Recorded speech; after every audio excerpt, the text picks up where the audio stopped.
Hi hello నమస్తే, welcome to my channel. ఎలా ఉన్నారండి అందరూ? అందరికీ నవరాత్రి శుభాకాంక్షలండి. సో ఫ్రెండ్స్, పండగకి ఏమేం పిండి వంటలు చేశారేంటి?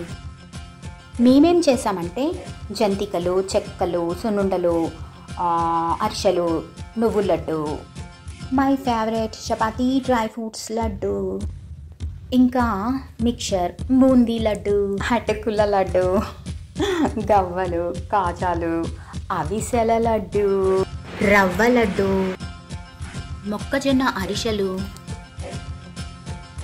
చాలా రకాలు చేశాము. ఈసారి ఎక్కువ ఐటమ్స్ నేనే చేశాను. అవును, బతుకమ్మ పండుగ బాగా జరుపుకుంటున్నారా ఫ్రెండ్స్?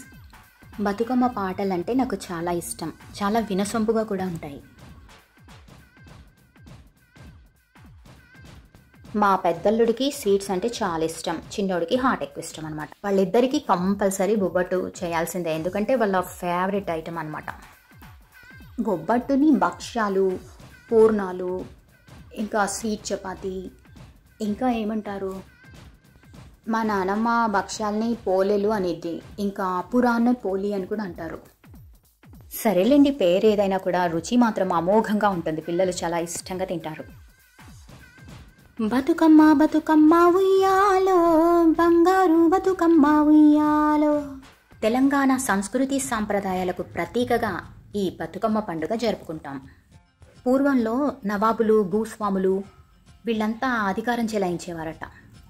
అప్పుడు తెలంగాణ గ్రామాలు, చిన్న చిన్న ఊర్లలో నివసించే అమ్మాయిలు ఉంటారు కదా, ఆడవాళ్ళ బ్రతుకులు చాలా దుర్భరంగా ఉండేవట. ఎందుకంటే వాళ్ళు చాలా అకృత్యాలు చేసేవారంట వీరి మీద, ఆడవాళ్ళ మీద. ఇవన్నీ తట్టుకోలేక వాళ్ళు ఆత్మహత్యలు కూడా చేసుకునేవారట.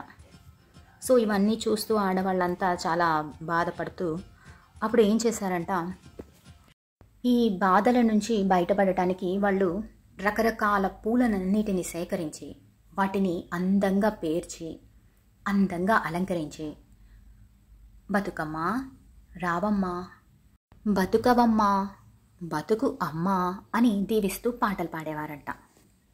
ఇదే ఈ బతుకమ్మ పాటల్లో ఉండే ఉద్దేశం అన్నమాట. 9 రోజుల్లో 9 రకాలుగా బతుకమ్మను పూజిస్తారు.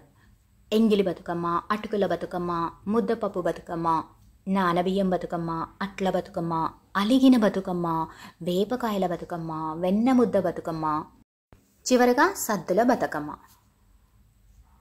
నైవేద్యాలు పెరుగన్నం, చింతపండు పులిహోర, నిమ్మకాయ పులిహోర, నువ్వులతో చేసిన అన్నము, ఇంకా కొబ్బరి అన్నము, ఇలా నైవేద్యాలు సమర్పిస్తారు. అయితే ఈ 9 డేస్లో మొక్కజొన్నలు, సజ్జలు, పెసలు, నువ్వులు, పల్లీలు, శనగలు, ఇంకా మినుములు, కాజు, బెల్లం, బియ్యం, ఇంకా పాలు, ఇవన్నీ నైవేద్యంలో తప్పకుండా ఉపయోగిస్తారు.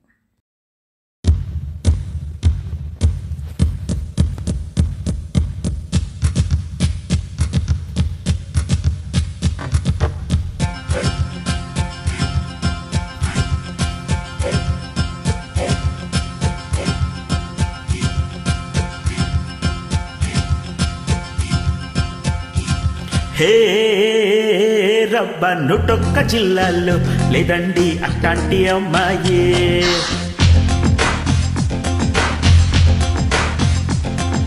నూటొక్క జిల్లాల్లో లేదండి అట్లాంటి అమ్మాయి. నూటొక్క జిల్లాల్లో లేదండి అట్లాంటి అమ్మాయి. ఒట్టేసి చెప్పాలా తనంటుంది గులాబీలా, ఒట్టేసి చెప్పాలా తనంటుంది గులాబీలా. మనిషే మరి భోళ, తన మాటే గలగల, తానే లేని వేళ నా ప్రాణం విలవిలా. నూటొక్క జిల్లాల్లో లేదండి అట్లాంటి అమ్మాయే. నూటొక్క జిల్లాల్లో లేదండి అట్లాంటి అమ్మాయే.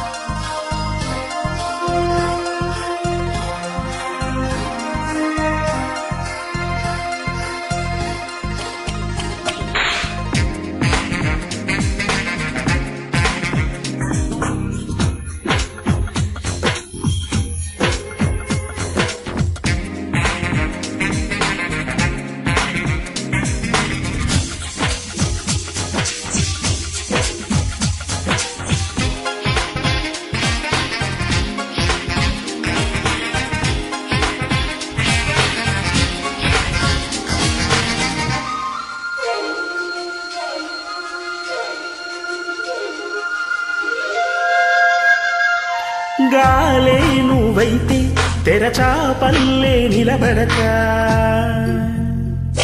జోలాలే నువ్వైతే పసిపాపల్లే నిడరోతా రాణిలాగా కోరితే బంటులాగా మారనా భక్తితోటి వేడితే దేవతల్లి చూడనా సన్నాయికి సవ్వడల్లే సంక్రాంతి సందడల్లే రోజంతా సరికొత్త కేరింతలే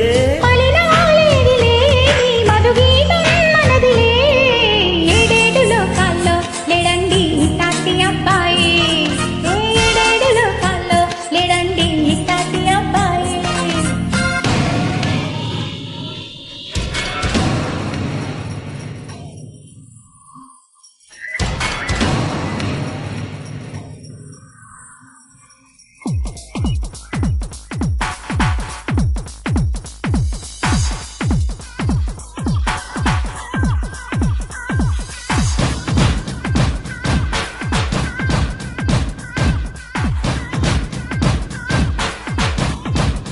దసరా పండుగని విజయదశమి అని కూడా పిలుచుకుంటాం.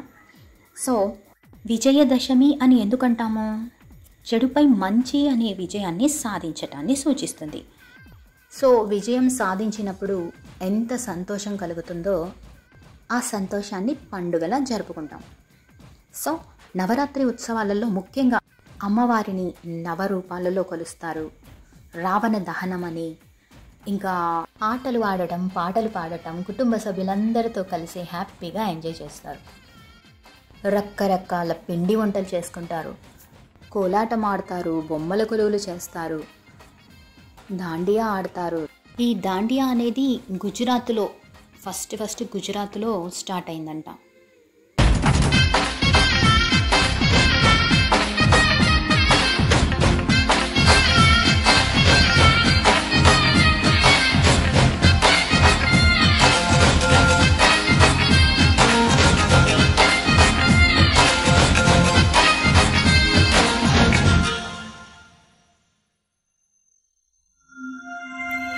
మూగై నువ్వుంటే చిరునవ్వుల్లో ముంచేస్తా, నువ్వు మోడై నిలుచుంటే చిగురించేలా మంత్రిస్తా. కోపం వచ్చినప్పుడు బుచ్చగింపు నేనట, కొంచెం వేషం వేసినప్పుడు వెక్కిరించనాదట. చప్పట్లు కొద్దిసేపు, చిరునవ్వు కొద్దిసేపు మన మధ్య ఉంటాయి పోతాయిలే.